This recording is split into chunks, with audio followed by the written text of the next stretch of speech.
In a world that just screams faster is better, we're about to explore a pretty counterintuitive idea. It's the idea that real power, well, it isn't in speed. It's actually in the deliberate pause. We're going to unpack the surprising strength you can find in silence. I mean, really think about that for a second. Is faster always smarter? This question gets right to the core of how we think about intelligence. We're pretty much trained from day one to reward the quick answer, right? The snap decision. But what if that very instinct is actually our biggest weakness? What if the truly smart move is the one that takes just a moment longer? Wow. This quote just completely flips the script on what it means to be sharp, doesn't it? It suggests that true intelligence isn't found in how fast you react, but in that crucial moment of control you create after that first impulse hits. Okay, so to really get why that pause is so powerful, we have to look at our brain's default setting. Let's call it autopilot. We need to explore why we're so hardwired to react before we even get a chance to think. See, deep down in our neurology, we've got this ancient system, and it's built for one thing and one thing only: survival. This is not the thinking, logical part of your brain. This is the pure reaction part. When it senses any kind of pressure, a threat, an unexpected question, you name it, it doesn't wait for permission. It's your brain's alarm system, and it just hijacks your response before your rational mind even knows what's happening.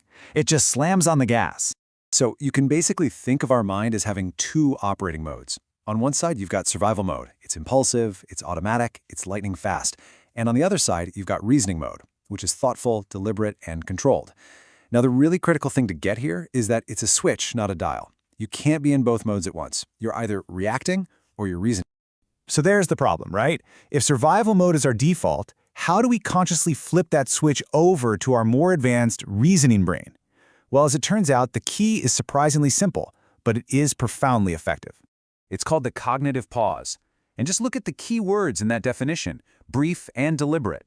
This isn't about taking a long break. It's more like the clutch in a car. A stimulus hits, say a frustrating email or a tough question, and instead of just lurching forward with a gut reaction, you press that mental clutch. You create just enough space to shift gear. And that gap, that tiny little pause, that is everything. Seriously. It's the difference between being a passenger on autopilot and actually grabbing the controls of your own mind. It's the space where a thoughtful consideration can replace a messy, impulsive reaction. Okay, this all sounds great in theory, but how do we make it practical, right? How do we turn this idea into a habit we can actually use? Well, it breaks down into a really simple 4-step process you can start using literally today. It really is this straightforward. First up, notice. Just become aware of that internal trigger, that feeling that says, I have to respond right now. Second, pause. This is the heart of it all. Don't do a thing. Just take one single deep breath. And in that breath, you actually accomplish step 3. You engage your reasoning brain. You give it just enough time to come online. And that leads to the final, most powerful step. You get to choose. You actively choose your response instead of letting an automatic reaction choose for you. And that, right there, is the ultimate goal. This isn't just some clever mental trick. It's about reclaiming your own agency. The cognitive pause puts you back in the driver's seat. It transforms you from someone at the mercy of your impulses to someone in command of their response. So let's lock in the key takeaways from all this. Number 1, speed is not the same as intelligence. Let's just burn that one into our brains. 2, your brain has 2 modes: reactive survival or thoughtful reasoning.